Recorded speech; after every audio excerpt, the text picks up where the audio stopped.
I believe Petra, what we are going to see today, you may find out it's the highlight of your tour.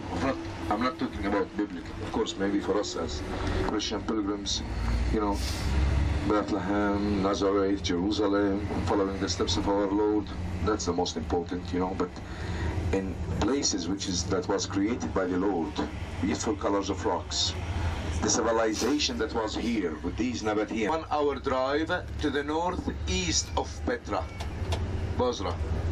So he stayed in Bozrah with the children of Israel, with his brother, and he sent his messengers to Selah here, to the Edomites, the cousins. But the Edomites who refused to let Moses to cross, then Moses' messengers, they went back to Bozrah, where Moses, and they did inform him, that's the story, your cousins don't let us to cross and they will fight against you if you try.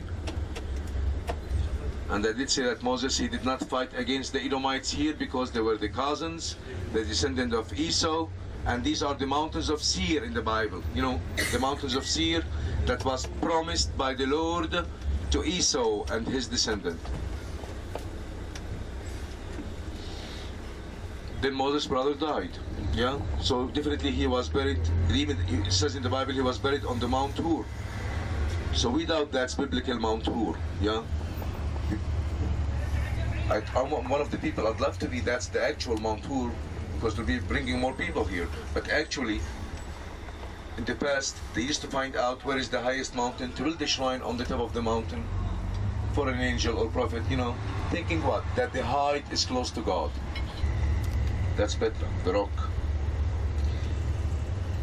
You know, we did say about the Edomites, who were the descendant of Esau, on the 12th century BC.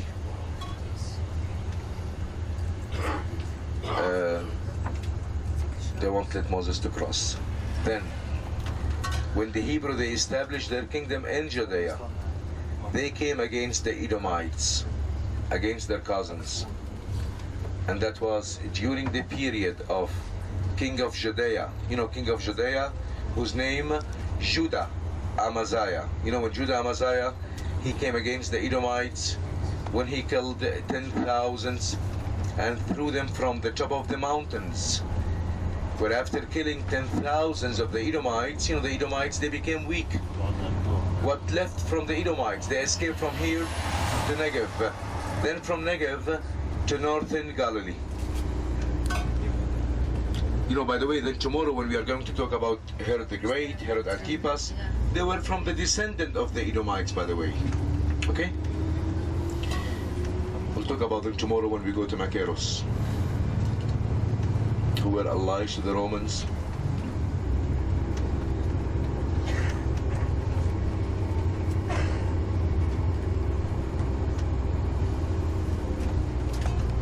This nice, beautiful scenery, I think maybe we'll find about when we get to Little Petra place where we could gather together for about 10 minutes to talk about.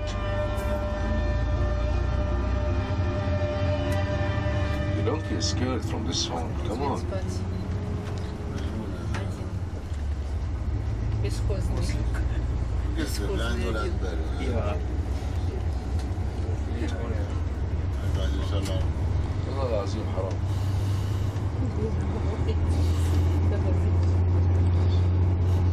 So we'll be having a word about the Nabataeans, from where they came, the importance of Petra, as I've been asked yesterday several questions. So we'll do it in about a few minutes to talk about the history of Petra, who settled in this place, why Petra lost its importance, you know, in about 10 minutes. See, they cultivate these lands, you know, locally here with barley. As average rainfall here is about 200 millimeter a year, 8 inches a year, which is good for growing barley.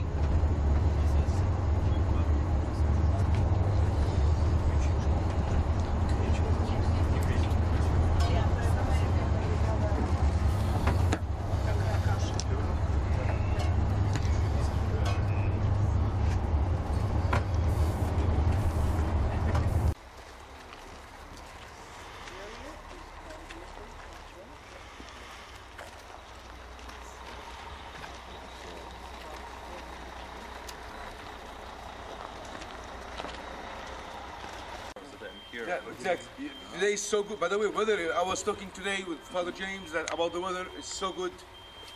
It's better than what we are expecting. Thank God. Somebody is praying hard for good weather. I know. Okay. Now, ladies and gentlemen, about Petra. You know, Petra, it's a Latin word, it's a Greek word, means rock. Where Petra, as I did mention yesterday, during the period of Moses, was under the name of Sela or Sela, which is a word in Aramaic, Sela, S-E-L-A, having the same meaning, rock. Where Petra, by the way, Petra was part of the Edomites' kingdom.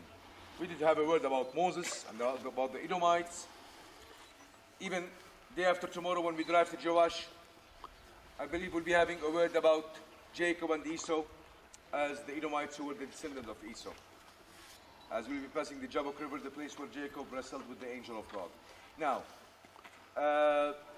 Edomites here later on, for about 4 centuries after Moses, have been defeated by the children of Israel. They have been defeated by king of Judea, whose name Judah Amaziah. When he came against the Edomites, he killed 10,000 and threw them from the top of the mountains. The Edomites, what left from the Edomites, they escaped to the Negev, then to Galilee, northern Galilee. Now, who came after the Edomites? Who did carve what are we going to see today? They were the Nabataeans. Now, these Nabataeans, they came from the Arab Peninsula. They came from north of Yemen. In the beginning, they were nomad Bedouin tribes. What makes them settling in Petra?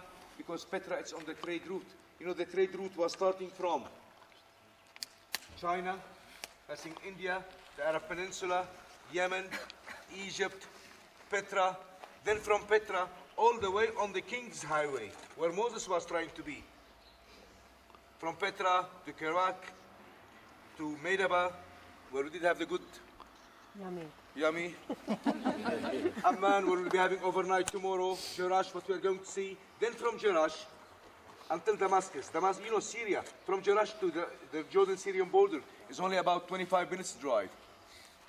Then from Damascus, where the Nabataeans, they used to merchandise their goods to Europe. So that was the trade route. And every about 27 miles, there was a caravanserai or khan. And these traders, you know, usually they travel during the day. At night, they need a place where they could rest, sleep, supply them with water and food. When these traders who used to sell to the locally, they used to buy from the locally. Then these traders, they used to pay the tributes for the protection. Tributes. Where nowadays, they are still charging for tributes, but they are using what? Civilized words like departure tax, income tax, visa. No matter what do they call it, it's still tributes. Which means that these people, they became very wealthy people. And today, we shall see how wealth, when we tour Petra, that will give us an idea about these Nabataeans who used to hire masons to carve for them and so on. So this is what makes Nabataeans settled here, as it's on the trade route. Nabataeans, they ruled in Petra from the 8th century BC until 106 AD. We don't know a lot about the history of the Nabataeans according to historians on the 8th or the 7th or even till the 5th century BC. Now we start to know more about the history of the Nabataeans, and that was after the death of Alexander the Great. You know, when the great kingdom of Alexander was divided between the generals of Alexander, the Seleucid and the Ptolemaios. You know, Seleucid, who were in the north of Jordan and Syria. Ptolemaios, who were in the south of Jordan and Egypt. But the generals of Alexander, they were fighting against each other. That makes them weak. So on 312 BC, when Antigonos, he came to capture Petra to be part of the Greek province of Arabia.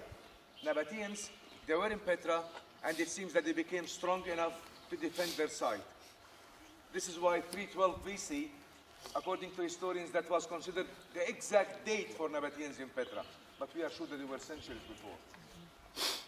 Now, when I say 106 AD, my people says, what about the Romans? Romans on 63 BC, they came against the Greeks by Pompey.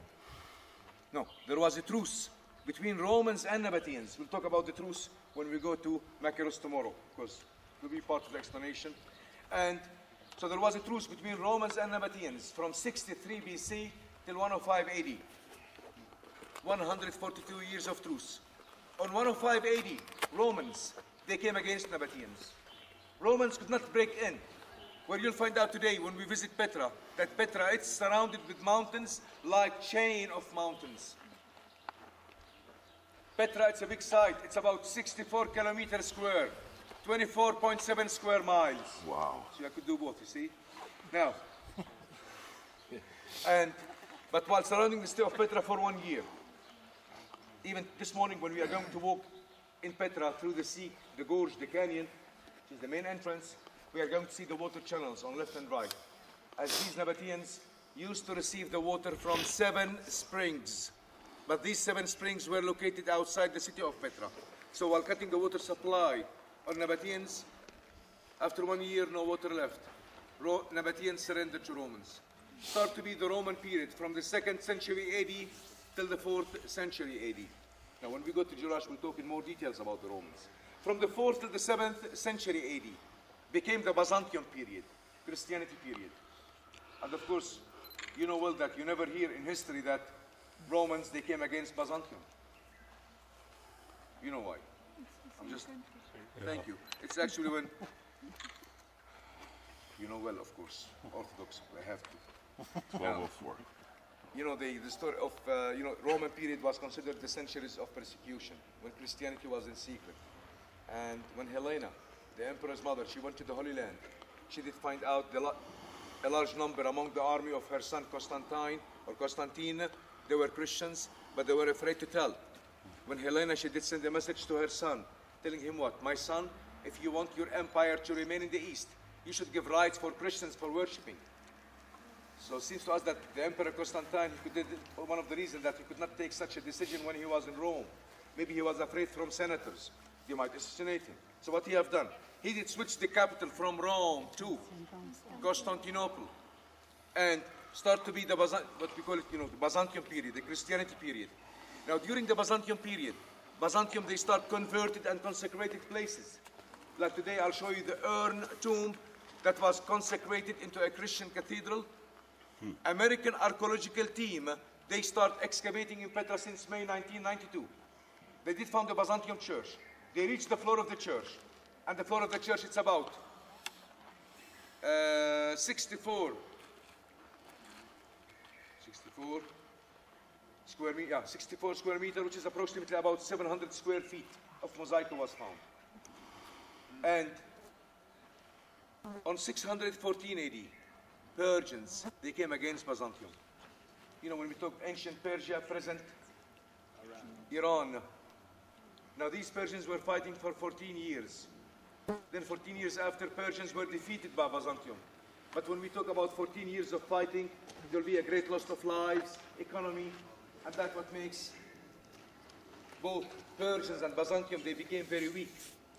Where I do believe this is one of the main reasons that makes the Muslims, who came on the same century, on 636 AD, Muslims defeat Byzantium. Then 2 years after, Muslims defeat the Persians, which means who were fighting against each other were defeated by the Muslims, after 14 years of fighting, So start to be the Islamic period in our region since 636 AD. Then 2 years after, as I did mention, Muslims defeat the Persians. Now, during the early Islamic period, Jordan remained important. Now, what's the importance of Jordan? A crossroad on the trade route from China to Europe. And the Umayyad, the Umayyad, who were the first Arab Islamic dynasty, who were Sunni Muslims. On 661 AD, they chose Damascus to be their capital. Now, while choosing Damascus, Jordan remained important until our region have been affected by the earthquake of 749 AD. And this earthquake, 749 AD, it did affect not only in Jordan, actually it did affect on most of our region. But this earthquake, it did help the other Islamic dynasty, who were the Abbasid. who were Shiites, who came and they took over. But these Abbasid, they switched the capital from Damascus to where? To Baghdad in the east. You know, Baghdad is not as close as Damascus. Baghdad is far away. Now traders and the caravans, they start passing the new Islamic capital, Baghdad. Now while passing Baghdad, why should they pass Petra? Or Jerash in the north, or cities in between Jerash and Petra? So Jordan lost its importance. No more on the trade route. And it seems to us that the local people of Petra and other cities, they have moved and settled on the new trade route. Now, while doing like this, Petra lost its importance since the 8th century AD. Then on the 12th century AD, Crusaders were in Petra. We have seen a remain of Crusader Castle. Tomorrow we shall see better one, Montreal. And on the 13th century AD, Petra was lost for 5 centuries. But Petra was lost for the West for 5 centuries. Because when we say Petra was discovered in 1812 by a young Swiss traveler whose name Johann Ludwig Burckhardt. You know when you say about the Swiss Johann, which means John. Now Burckhardt, he was on his way from Damascus in the north to Egypt in the south. When he reached close to Petra, at that time he was with a Bedouin guide. He started to hear stories from the guide who was with him about a place close to this area where there is beautiful facades, treasures. So Burckhardt, he wanted to enter to visit. 1812, strangers were not allowed to enter. Seems that Bedouins, they were afraid from strangers. If strangers, they see such a safe place like Petra, surrounded with mountains, they will go and inform others and they might come against them and take it by force. But Burckhardt was a smart person. When he bought a goat, he went to the chief of the tribe, the sheikh, telling him what? I have crossed thousands of miles. Come and sacrifice this goat at the tomb of my prophet, Aaron, Moses' brother. So, so the chief of the tribe was afraid. If you don't give him such permit for this person who had suffered crossing thousands of miles, might something bad happen, a curse. So give him a permission for 24 hours to go and sacrifice and come back. Burckhardt entered from where we are going to enter later on, through the gorge, the Sikh. But when he started going up to Jabal Harun, the highest mountain, he was exhausted. He was tired. He could not make it. And don't be worried, we don't go there. Even the guide who was with him, when he said to him, Burckhardt, if you cannot make it, why don't you sacrifice the goat where you are and go back, leave? And we know well that the reason for Burckhardt, it's not to sacrifice a goat, it's to see the place. Where from the first minute, he knew that this is the lost city, Petra. Wow. You know, Petra, then Petra after 1925 was opened for all over the world. So that's an idea about who conquered Petra from the Neolithic period, which is the same age as Jericho, according to archaeologists, 10,000 years ago, 8,000 BC. Then the Edomites, who were the cousins of the Israelites, the Nabataeans, from where they came, the importance of Petra on the Crest Road, and then why Petra lost its importance when they switched the capital till it was discovered. Right now, the good thing is to start our day from here when we visit Petra. Rarely groups comes here. Look over here. Later on you go to Petra, you're going to see tens and tens of buses. Why they don't come here, I don't know. Maybe they don't have enough time, like you. But today you could have the whole day. Because in all of the books they said what? Traders and the caravans, they used to enter to the city of Petra. Big Petra. And that's completely wrong. Today, when we walk in together through the Sikh itself, it's a sacred way, holy entrance. It's a holy city by the Nabataeans. So how could these traders enter with hundreds and thousands of animals? Yeah, entering down to Petra, have overnight, the next morning, walk for another 3 miles back, and they were in need for saving every mile while traveling, 27 miles a day, So what should... Definitely that's the place that was used by the traders and the caravans. Allow me for the last few seconds. Nowadays nothing is grown here. Why? Because we are very smart.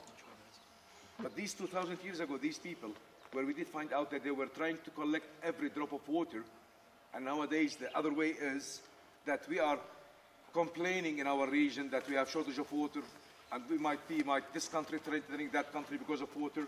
But I believe if we use the same methods, but these Nabataeans, and you'll find out here, they were trying to collect every drop of water. If we do the same thing, I do believe we could export water. Then these land, which is nothing is grown. Later on, I'm going to show you one vine press. In this area, 11 vine press was found. Yeah? Which means that there was thousands of acres. Yeah? Was grown with vineyards only. Inscription was found. It says that these Nabataeans who used to grow the jasmine and the vineyards, they used to export the jasmine to Egypt for perfume. And from the vineyards, they used to make wine. Part of the wine used to be sent to the Roman emperor in Rome. Just vineyards, 11 vine press. What about the other crops, grains and so on? Nowadays, just few acres of wheat, of barley, that's it. Now, this place here, possibly that's the small site where first Nabataeans, they came and settled. You could start to see this beautiful facade, yeah? But you'll find out in Petra, whenever you see urn, possibly that was used as a burial place for a member of a royal family, yeah? Even the urn seems to us that was used as a Nabataean king's tomb or a member of the royal family. And that was carved outside the main entrance to Little Petra or Sikilbari. And what else we could see here? That these capitals from a distance that you might think that these are Ionic capitals. They are not Ionic. They are well known for archaeologists under the name of the Nabataean capitals, because Nabataeans who were the only nation who carved like these capitals. But above it you could see the pediment, yeah? That's a Greek influence. In Petra, we're going to see Greco-Roman, Assyrian, Babylonian, Egyptian influence in their carving. Why? These traders who used to travel from China to Europe, passing other civilizations, seems to us that in the beginning they start to hire masons to carve for them. Sorry for talking more than it should be, but that can explain to us the difference between this place that was used by the traders and the caravans and Big Petra down there that was used as a holy city, living place. Yeah? Okay, yalla?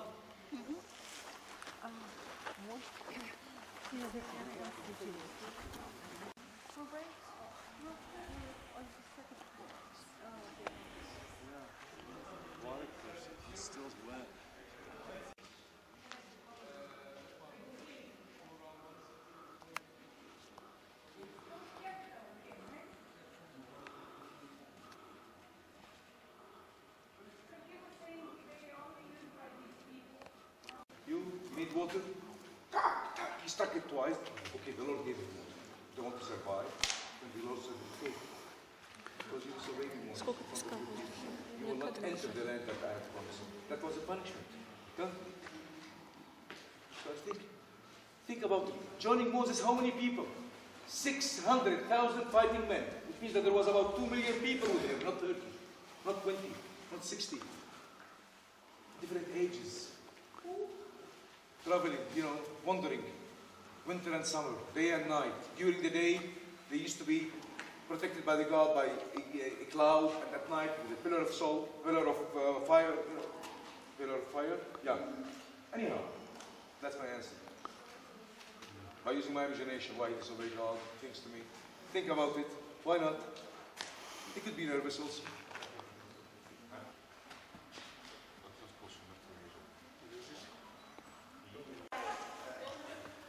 I'm sure I had my knife is kind of blunt. No, here's one you can use. It's a fletch. It's a fletch knife.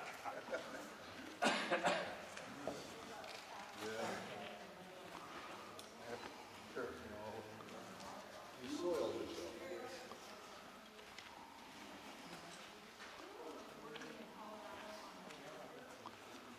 Wow.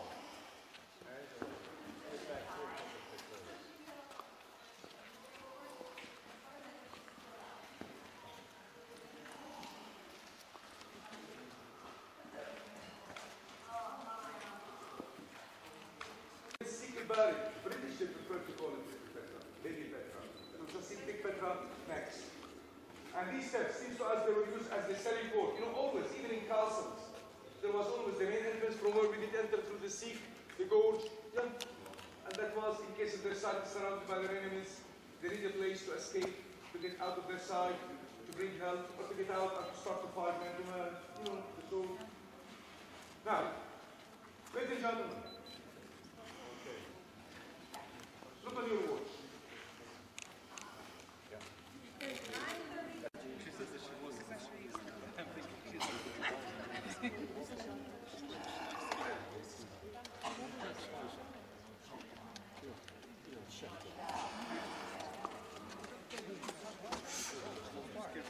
Divine press from the Nabataean period.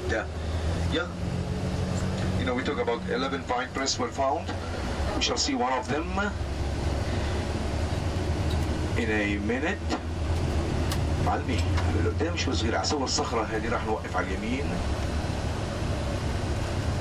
عندك يا سيدي شكرا. أيوة شكرا شكرا شكرا. تسلم ايديك حبيبي شكرا. Now we'll walk over there where the rock is. It's worth it to see.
Okay, thank you.